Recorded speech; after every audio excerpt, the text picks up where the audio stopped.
Hello friends, सभी का स्वागत है एक और नई वीडियो में। आज की डेट में आधार कार्ड में एड्रेस को अपडेट करना काफ़ी ज़्यादा आसान हो चुका है और इसके लिए आपको आधार सेंटर जाने की भी ज़रूरत नहीं है। यूआईडीएआई की तरफ से काफ़ी समय पहले एचओएफ बेस्ड एड्रेस अपडेट की फैसिलिटी को शुरू किया गया था और इसे उन लोगों के लिए खास तौर पर शुरू किया गया था जिनको अपने आधार कार्ड में एड्रेस को अपडेट करना है, लेकिन उनके पास में कोई भी एड्रेस प्रूफ अवेलेबल नहीं है देने के लिए। तो ऐसे में वो यहाँ पे सिर्फ एक रिलेशनशिप प्रूफ को अपलोड करके उसी के माध्यम से अपना जो एड्रेस है उसे अपडेट कर सकते हैं। आज की इस वीडियो में मैं आपको बताऊंगा कि किस तरीके से आप एचओएफ बेस्ड एड्रेस अपडेट की फैसिलिटी को यूज़ करके अपने आधार कार्ड में एड्रेस को अपडेट या चेंज कर सकते हैं। सारे स्टेप आपको डिटेल में जानने को मिल जाएंगे, तो वीडियो काफ़ी ज़्यादा इंपॉर्टेंट होने वाली है, इसलिए बगैर स्किप किए बिल्कुल लास्ट तक वॉच करें। और अगर आप चैनल पर नए हैं, अभी तक आपने सब्सक्राइब नहीं किया है, तो चैनल को सब्सक्राइब भी ज़रूर कर लें। चलिए शुरू करते हैं। तो एचओएफ फैसिलिटी को यूज़ करके अपने आधार कार्ड में एड्रेस को अपडेट या चेंज करने के लिए सबसे पहले आपको माई आधार पोर्टल पे आना होगा।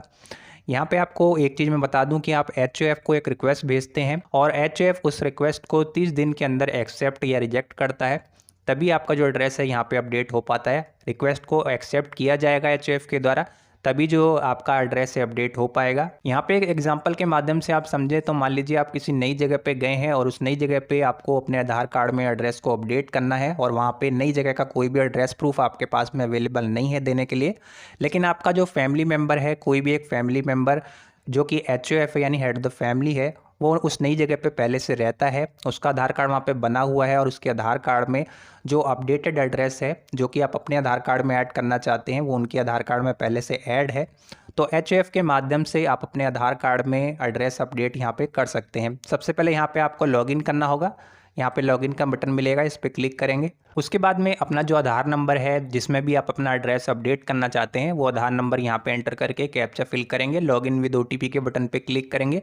आपके आधार रजिस्टर्ड मोबाइल नंबर पे एक ओटीपी आपको रिसीव होगा, उसको एंटर करके यहाँ पे आपको लॉगिन करना है। लॉगिन करने के बाद में आप डैशबोर्ड पे आ जाएंगे। अब यहाँ पे आपको सर्विसेज के सेक्शन में आना है। यहाँ पे आपको पहले नंबर पे ही एड्रेस अपडेट का ऑप्शन मिलेगा, यहाँ पे क्लिक करेंगे। क्लिक करने के बाद में यहाँ पे देखिए आपको दो ऑप्शन देखने को मिल जाते हैं एड्रेस को अपडेट करने के लिए। दो फैसिलिटी यूआईडीएआई की तरफ से आप सभी को दी गई है। यहाँ पे जो फर्स्ट नंबर पे अपडेट आधार ऑनलाइन ये फैसिलिटी है, इसमें आपको एड्रेस प्रूफ देना पड़ेगा, तभी आपका जो एड्रेस है यहाँ पे अपडेट हो पाएगा। बगैर एड्रेस प्रूफ के यहाँ पे आप एड्रेस अपडेट नहीं कर पाएंगे। और साथ ही साथ यहाँ पे आपको एक सेकंड नंबर पे भी ऑप्शन देखने को मिल जाता है, head of family HOF based address update. इस फैसिलिटी को कुछ समय पहले यूआईडीएआई की तरफ से शुरू किया गया था। इसमें आप बिना किसी एड्रेस प्रूफ के अपना जो एड्रेस है अपडेट कर सकते हैं। यहाँ पे आपको एड्रेस प्रूफ नहीं देना होता है, बस एक रिलेशनशिप प्रूफ देना होता है, यानी ऐसा दस्तावेज देना होता है जिसमें एचओएफ और आपका दोनों का नेम लिखा हुआ हो। वो डॉक्यूमेंट यहाँ पे आपको अपलोड करना होता है। अगर वो भी आपके पास में नहीं है तो फिर यहाँ पे एक फॉर्म को भर के एचओएफ से एक फॉर्म भरवा करके उस पर साइन करवा करके उसको आप अपलोड कर सकते हैं। तो यहाँ पे हम इस वीडियो में इसी सेकंड ऑप्शन की बात कर रहे हैं, तो इस ऑप्शन पे आप क्लिक करेंगे। उसके बाद यहाँ पे नेक्स्ट स्टेप में आपको कुछ इन्फॉर्मेशन देखने को मिलेगी कि कैसे ये फैसिलिटी काम करती है। इसमें आपको यहाँ पे बताया गया है कि एचओएफ की जो एज है 18 साल से ऊपर होनी चाहिए, यानी जिस भी व्यक्ति के आधार कार्ड के माध्यम से आप अपने आधार कार्ड में जो एड्रेस अपडेट कर रहे हैं, यानी जिसको भी आप एचओएफ के तौर पे सिलेक्ट कर रहे हैं, उसकी जो एज है 18 साल से ऊपर होनी चाहिए, तभी आप उसे एचओएफ के तौर पे सिलेक्ट कर पाएंगे। एचओएफ की एज अगर 18 साल से कम है तो फिर यहाँ पे ये जो फैसिलिटी है इसको आप यूज़ नहीं कर सकते हैं, ये यहाँ पे आपको बताया गया है। साथ ही साथ यहाँ पे मैंने आपको जैसा पहले बताया एक रिलेशनशिप प्रूफ आपको देना होता है, एड्रेस प्रूफ देने की आपको ज़रूरत नहीं है। रिलेशनशिप प्रूफ का सीधा सीधा मतलब है कि ऐसा दस्तावेज जिसमें आपका भी नेम हो और जिसको आपने एचओएफ के तौर पर सिलेक्ट किया है उसका भी नेम उस डॉक्यूमेंट में क्लियरली मेंशन हो।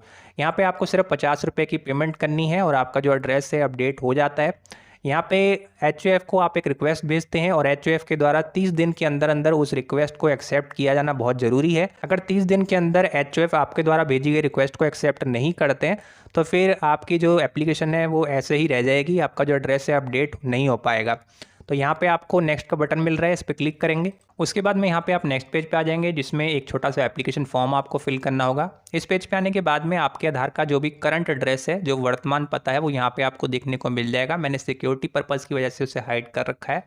यहाँ पे नीचे आप थोड़ा स्क्रॉल करेंगे तो इस तरीके का फॉर्म आपको देखने को मिलेगा। अब यहाँ पे इस फॉर्म को आपको फिल कैसे करना है, जिसमें आपको एचओएफ की कुछ डिटेल देनी होगी। सबसे पहले एचओएफ का जो आधार नंबर है वो यहाँ पे आपको एंटर करना है। जिस भी व्यक्ति को आप एचओएफ के तौर पे सिलेक्ट कर रहे हैं, मान लीजिए वो आपके फादर हैं, तो अपने फादर का जो आधार नंबर है यहाँ पे आपको एंटर कर देना है।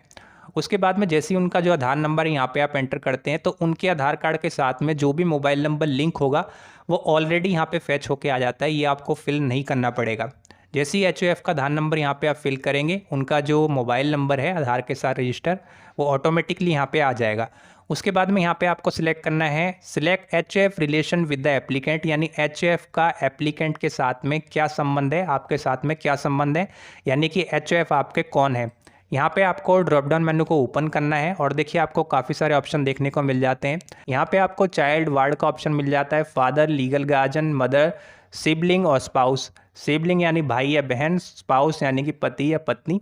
और यहाँ पे HOF के तौर पे इनमें से किसी भी व्यक्ति को आप सिलेक्ट कर सकते हैं। यहाँ पे जो लिस्ट दी गई है यही व्यक्ति HOF हो सकते हैं, इसके अलावा कोई भी अन्य व्यक्ति HOF के तौर पे सिलेक्ट नहीं किया जाएगा। ये चीज़ भी आपको ध्यान में रखनी होगी। फॉर एग्जांपल आप अपने फादर के आधार के माध्यम से अपने आधार में एड्रेस अपडेट कर रहे हैं तो HOF आपके फादर हुए, तो यहाँ पे फादर वाले ऑप्शन को चूज़ कर लेंगे। उसके बाद में यहाँ पे आपको नीचे आना है, वैलिड सपोर्टिंग डॉक्यूमेंट आपसे मांगे जा रहे हैं। यहाँ पे आपको एड्रेस प्रूफ देने की ज़रूरत नहीं है, एक रिलेशनशिप प्रूफ आपको देना होगा, जिसके तौर पे यहाँ पे देखिए काफ़ी सारे दस्तावेज आपको देखने को मिल जाएंगे। जैसे कि आपका जो बर्थ सर्टिफिकेट है वो यहाँ पे आप यूज़ कर सकते हैं।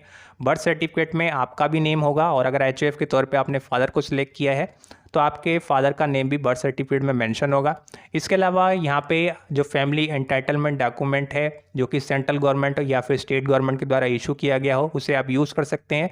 डॉक्यूमेंट जो कि लीगल गार्जियनशिप को प्रूफ करता है उसे आप यूज़ कर सकते हैं। इंडियन पासपोर्ट का आप इस्तेमाल कर सकते हैं।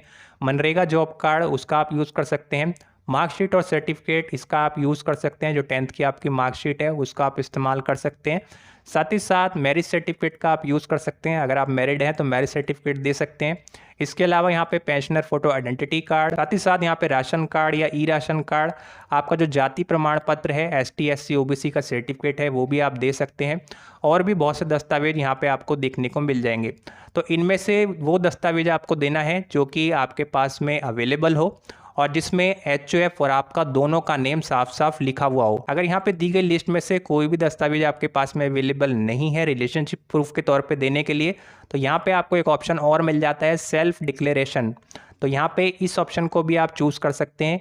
ये सेल्फ डिक्लेरेशन का एक फॉर्म होता है। अगर आपके पास में रिलेशनशिप प्रूफ भी नहीं है तो सेल्फ डिक्लेरेशन फॉर्म को HOF के द्वारा आप भरवा सकते हैं, उन्हीं के साइन होते हैं और इस फॉर्म को यहाँ पे आपको अपलोड करना होता है। अपलोड करने के लिए यहाँ पे आपको view detail and upload document का ऑप्शन मिलेगा। इस पर क्लिक करके अपना जो दस्तावेज है यहाँ पे अपलोड कर देंगे। क्लियरली वहाँ पे विजिबल होना चाहिए, कोई तरीके का वहाँ पे ब्लर नहीं होना चाहिए। यहाँ पे जैसे ही अपलोड करते हैं तो ये जो लाइन है यहाँ पे ग्रीन हो जाएगी। उसके बाद में यहाँ पे आपको नेक्स्ट कर देना है। नेक्स्ट करते ही यहाँ पे आप पेमेंट वाले पेज पे आ जाएंगे।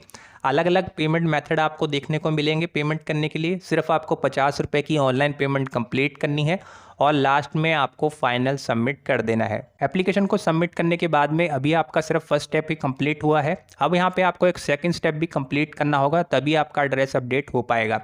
अभी आपने HOF को एक रिक्वेस्ट भेजी है कि आप अपने आधार में एड्रेस को अपडेट करना चाहते हैं। अब HOF आपके द्वारा भेजी गई रिक्वेस्ट को एक्सेप्ट करेंगे 30 दिनों के अंदर अंदर। पहले यहाँ पे एप्लीकेंट ने लॉगिन किया था अपने आधार नंबर के माध्यम से, अब यहाँ पे आपको लॉगआउट कर जाना है। अब यहाँ पे HOF के द्वारा लॉगिन किया जाएगा। HOF माई आधार पोर्टल पे आएंगे। मान लीजिए HOF के तौर पे आपने फादर को सिलेक्ट किया है तो आपके फादर यहाँ पे माई आधार पोर्टल पे आएंगे, अपने आधार नंबर से यहाँ पे लॉगिन करेंगे। उसके बाद में यहाँ पे उनको एक ऑप्शन देखने को मिल जाता है, my head of family HOF request. इस ऑप्शन पे वो क्लिक करेंगे। इस पे क्लिक करने के बाद में HOF को कुछ इस तरीके का इंटरफेस देखने को मिलेगा, जिसमें एप्लीकेंट के द्वारा जब भी एप्लीकेशन फॉर्म को सबमिट किया जाएगा तो एक SRN नंबर एप्लीकेंट को मिला होगा। आपको एक SRN नंबर मिला होगा, तो वो SRN नंबर भी आपको अपने HOF को देना है। HOF उस SRN नंबर को यहाँ पे फिल करेंगे। उसके बाद में यहाँ पे आपके द्वारा भेजी गई रिक्वेस्ट उनको शो कर जाएगी और उनको यहाँ पे एक्सेप्ट के बटन पे क्लिक करना होगा। HOF जैसे ही यहाँ पे एक्सेप्ट के बटन पे क्लिक करेंगे तो आपने जो रिक्वेस्ट भेजी है उसको यहाँ पे HOF के द्वारा एक्सेप्ट कर लिया जाएगा।